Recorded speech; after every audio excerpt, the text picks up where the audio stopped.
We're back to the Montezuma Heritage Park, and we're going to take a walk down,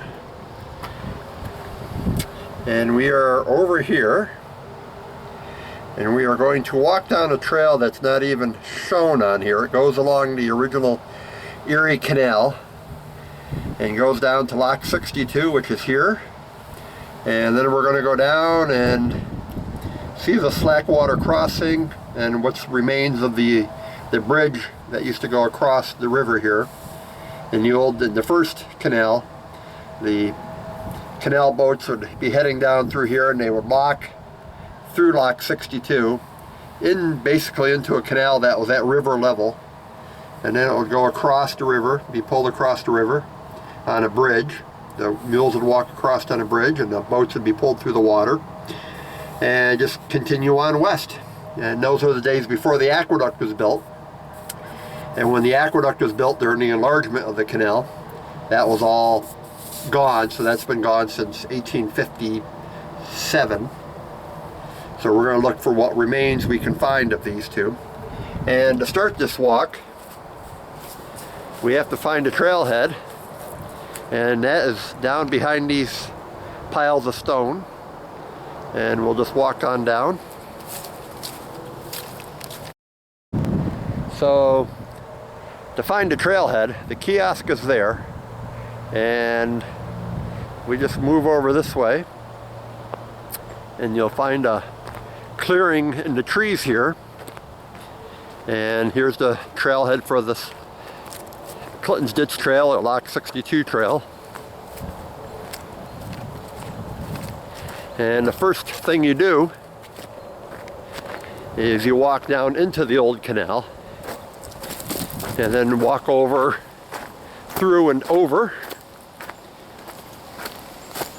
So here's the old canal, kind of filled in, and they've been piling stuff up here for years, so a lot of it's gone. But if we come over here, here's the towpath, and you can only go one way. You head towards the river, and that's the way we're going. We've come along the trail a couple hundred yards, and on the left-hand side, which is the canal side, if we're walking towards the river, you'll see these large pile of stones, and these are not along the rest of the canal. The rest of the canal is just earthen banks, and what this is a spillway or a spillover. As the water was coming from the east, from the high point in Jordan, flowing down towards the Seneca River, when it got down here to the lock area, and the lock served as an impoundment, the excess water had to go somewhere, and they put the spillway in here to allow the water basically to flow over the towpath. There may have been a little wooden bridge here, just to make up so the mules didn't have to walk through the water, and then it would just spill over, and you see more rocks on this side, and it would just spill over. And this was all river at one time. The river was much higher than it is today, and this is all river. Also note, when you're standing here, that the land over here is somewhat higher, and this is contour canal construction. You dig out the hillside, and you take your spoils from the digging, pile them up, make your towpath, and then you got your canal.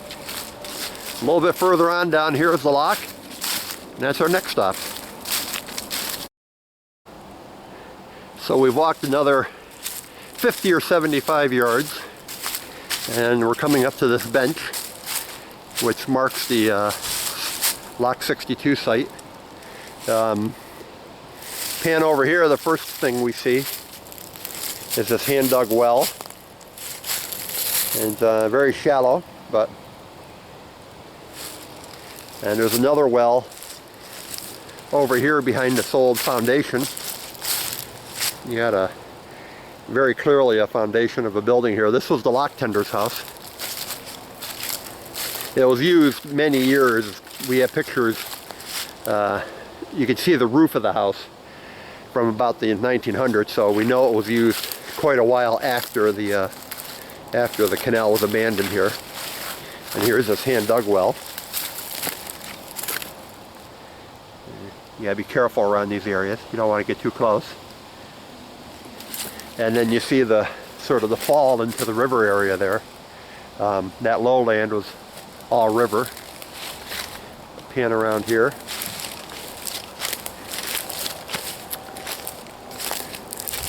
So we know there was at least one building here. We think there's others. There probably was a storehouse down here. There are other buildings that show up on the maps.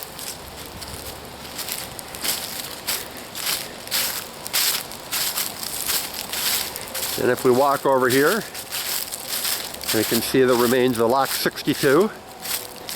This lock was the last step down from the Jordan summit, going down to the Seneca River. This is 7-foot lift, or a 7-foot drop, depending on which way you're going. So that way is going towards the river. And when the river is high in the springtime, or when the flood stages, water does back up into this lock. And just pan around here, and that way is going east towards Jordan and Albany. So let's head down into the lock here. Okay, we've made our way down into the lock chamber here. One of the things I've noticed here is if you look at the stonework, and I'll take some video of the other stonework on the enlarged aqueduct, but you'll see it on even the locks that the edges of the enlarged stones are all very well dressed, and they look like they've been chiseled out. Here they're just sort of smoothed off, and you can still see that they're hammered, but they're not, that's maybe no better word, pretty, as the enlarged structures. So this is early construction, obviously, and they're sort of learning their craft, but just a little more ragged in appearance. Work our way down. Here's the gate pocket, and a hollow coin post would have been here, and swinging this way because the water is coming from the east here, flowing down towards the Seneca River. You'll notice that there's only stone on one side.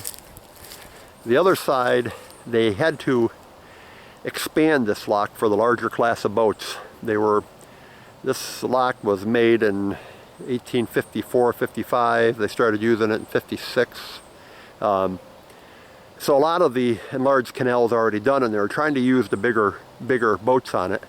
But these small locks were, you couldn't pass through them. So what they did is they took this side over here and they pushed it out, dug it out, and they were going to use this lock only for a year, so all they did was made a temporary wooden walls and structure. So there's no stonework that we know of. We've not dug down in there, but we've not found any stonework like you see on this side. And then they used it only for a year, then they abandoned this lock completely in favor of the enlarged aqueduct and the aqueduct. And the rest of the stonework is down in the weeds here. It has to be cleaned up a little more, but it's down in there.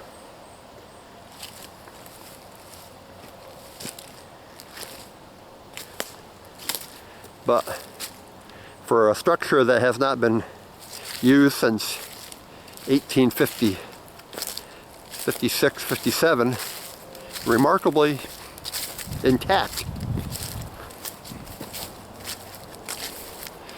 So let's walk down to the river and look for the towpath bridge. As we're walking along here, off in the distance you can see the clearing for the Seneca River, and again to our left is the old canal. This would have been river, basically river water, and this little high area, which was the towpath, was a little peninsula that stuck out into the river. We've come down to the end of this trail and we pick up another trail, and you can see it heads off to the left and heads off to the right.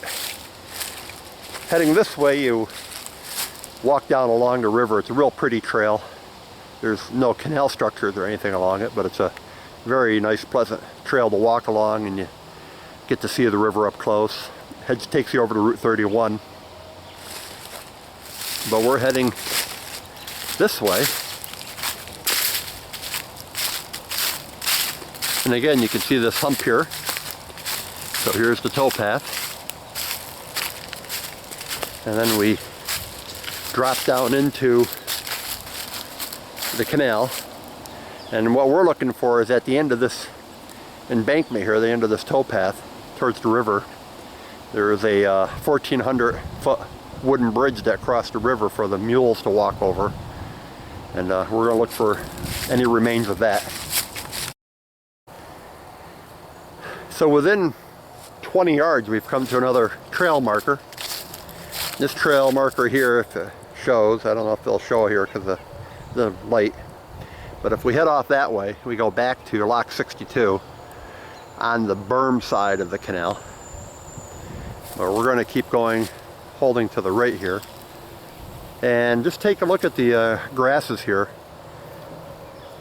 We've got photos taken from the 1960s showing this area, which is all a big grassy meadow, and you can see the post for the towpath bridge sticking right up very clearly. So over the past 50 years, 60 years, this area has really grown up.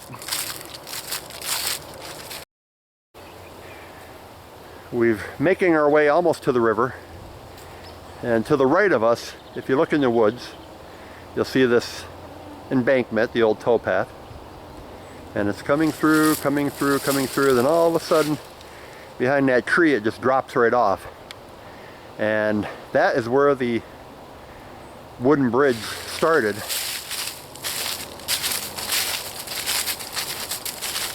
Now, this area was greatly disturbed when they built the barge canal. They did a lot of dredging down here, and I think the work crews and everybody worked down here, so things may have been moved or, you know, shifted since the canal was abandoned. But it's just kind of interesting that the embankment there just drops right off. You can see the river in the background. And as we make our way over,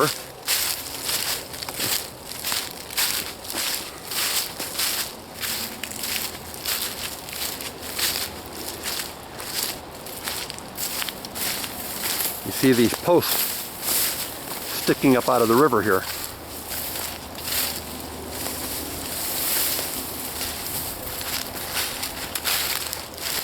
And these are the piers, or the posts that supported the towpath bridge, the crossing here. And you can see it's on a diagonal to the river flow.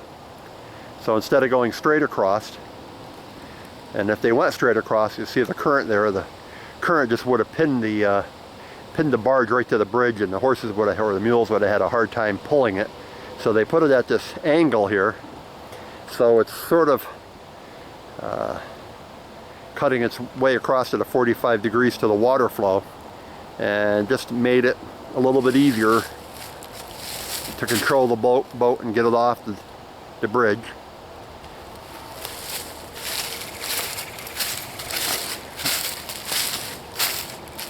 And I think these piers here, this used to be dry land, and looking at the old 1960 photographs, that this whole area here was shore, and it's all washed out over the years, and that these posts are indeed the posts you see in the grassland, and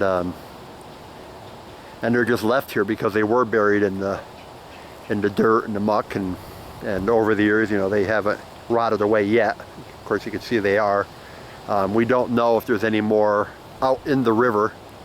You know, if we had a scuba diver or something, we could go looking for them. But they did dredge out all this area for the barge canal, so it's unlikely there's much left in there. And we'll have to go over on the other side another day and look and see if there's anything on the Seneca County side of the river. See if there's anything remaining over there of this structure. But this is the Slackwater crossing and Lock 62.